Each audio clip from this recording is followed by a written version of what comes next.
What drives a person to jump out of a plane without a parachute, balance on a wire over an active volcano, or freefall from the edge of space? These aren't CGI effects or movie stunts. These are real-life daredevils pushing human limits to the extreme and somehow surviving. Stick around because number 1 is a stunt so crazy, even Hollywood wouldn't believe it. Number 10, man who walked across the sky, Philippe Petit. Imagine waking up one morning and deciding, I think I'll sneak into the tallest buildings in the world and walk between them on a wire 1,350 feet in the air. Sounds insane, right? Well, that's exactly what Philippe Petit did in 1974. Petit, a high-wire artist from France, spent 6 years planning this stunt. He disguised himself as a construction worker, snuck into the unfinished World Trade Center with a small crew, and secretly rigged a steel cable between the towers, completely illegal by the way. Then, in the early hours of August 7th, he stepped out onto the wire, with no harness, no net, and no second chances. For 45 minutes, he danced back and forth across the cable, even lying down on it at one point, while New Yorkers below stopped in awe.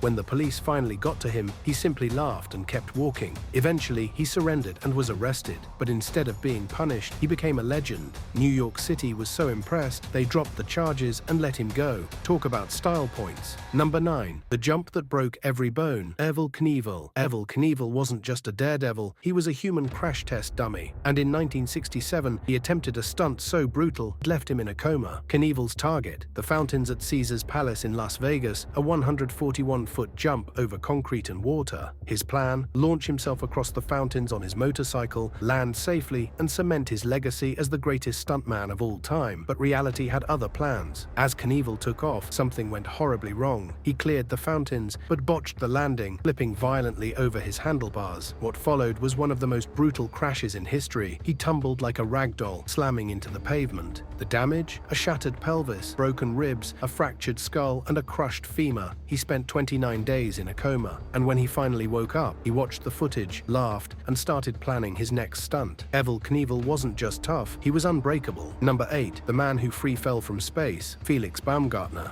Felix was no ordinary skydiver. He was an extreme sports legend with a thirst for adrenaline. But for this stunt, he teamed up with Red Bull and a team of scientists to attempt something that had never been done before: a freefall from 128,000 feet, breaking the sound barrier with just his body. On October 14, 2012, Felix climbed into a helium balloon the size of a skyscraper and ascended to the stratosphere, so high that the sky turned black and Earth curved below him. Then, with the entire world watching, he stepped off the platform. For the next 4 minutes, he plummeted toward Earth, accelerating to 843 miles per hour, faster than a fighter jet. He became the first human to break the sound barrier outside of an aircraft, but then disaster struck. Felix started spinning uncontrollably. If he couldn't regain control, his blood would pool in his head and he'd black out instantly. Somehow, in the chaos, he steadied himself, deployed his parachute, and made a perfect landing in the desert. Number 7, the skyscraper daredevil who never used safety gear, Alain Robert. Nicknamed the French Spider-Man, Alain Robert has climbed over 160 of the world's tallest buildings, from the Eiffel Tower to the Burj Khalifa, the Empire State Building, and even China's tallest skyscraper.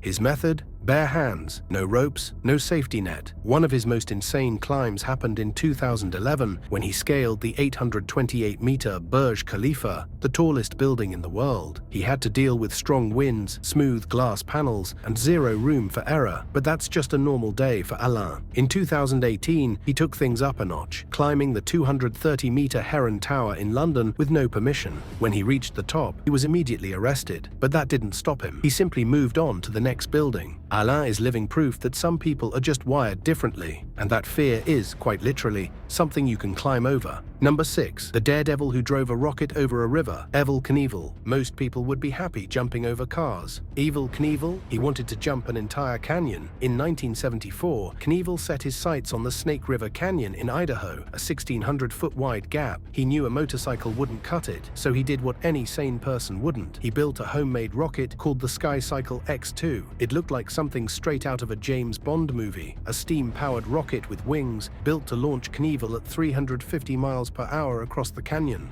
On September 8th, with 30,000 spectators watching, Knievel climbed in, strapped himself down, and launched, but disaster struck immediately. The parachute deployed too early, causing the rocket to lose momentum and drift straight down into the canyon. Knievel crashed on the riverbank, somehow escaping with only minor injuries. Even though he didn't make it across, Knievel still made history. And of course, he wasn't done trying to cheat death just yet. Number 5. The man who survived Niagara Falls in a barrel. Annie Edson Taylor. What's the worst idea you could possibly have in 1901? If you said going over Niagara Falls in a wooden barrel, congratulations, you might be Annie Edson Taylor. Annie wasn't some reckless thrill seeker. She was a 63-year-old schoolteacher who wanted to secure her place in history. So on October 24th, 1901, she climbed into a custom-built oak and iron barrel, filled it with cushions, and had her assistants seal her inside. With thousands watching from the shore, the barrel was set adrift in the river, carried toward the 170-foot drop. Then, over she went. For 17 excruciating seconds, the barrel tumbled through roaring water, smashed into the river below, and somehow Annie survived with only a small cut on her head. She became the first person ever to conquer Niagara Falls, but after warning others that it wasn't worth it, people still tried. Some survived, many did not. Number 4. The man who skydived without a parachute. Luke Aikins. There's extreme. And then there's jumping out of a plane at 25,000 feet with no parachute. Luke Aikins, a professional skydiver with over 18,000 jumps, wanted to do the unthinkable, land safely from 25,000 feet without a parachute or wingsuit by aiming for a 100 by 100-foot safety net.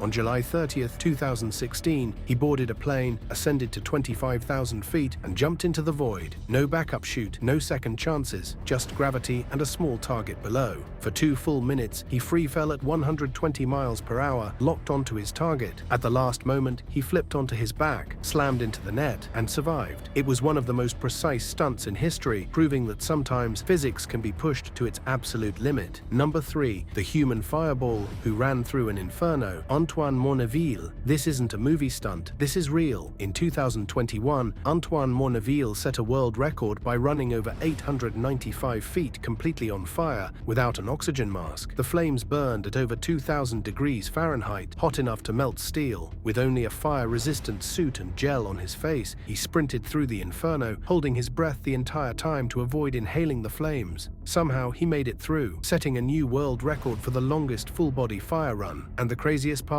He didn't even seem fazed. Number 2. The man who tightroped over an active volcano. Nick Wallenda. Nick Wallenda, a 7th-generation daredevil from the legendary Flying Wallendas family, has walked across the Grand Canyon, Niagara Falls, and skyscrapers. But in 2020, he decided to up the stakes. He would walk a 1,800-foot-long tightrope over Masaya Volcano in Nicaragua, one of the most active and deadliest volcanoes in the world. The moment he stepped onto the wire, toxic sulfuric gas began blinding him. The rope swayed under his feet.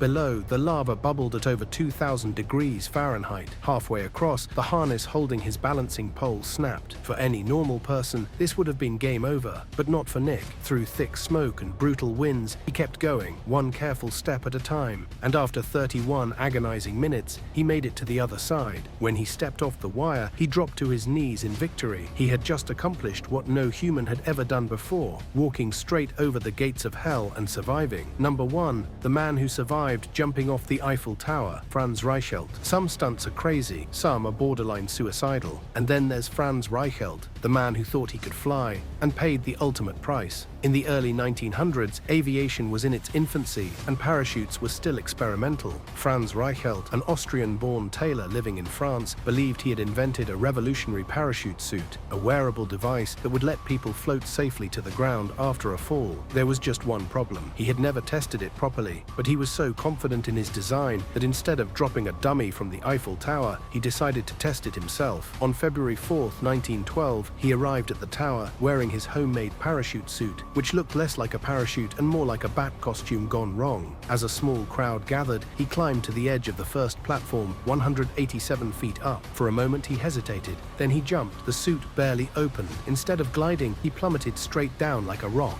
Within seconds, he slammed into the frozen ground at full speed, instantly killing him. The entire thing was caught on film, making it one of the most infamous stunt failures in history. But in a strange way, Franz still left his mark on history, because his tragic attempt actually inspired better, safer parachutes in the years that followed. And in the world of daredevils, that's what it's all about, pushing the limits of what's possible, even when the risks are sky high.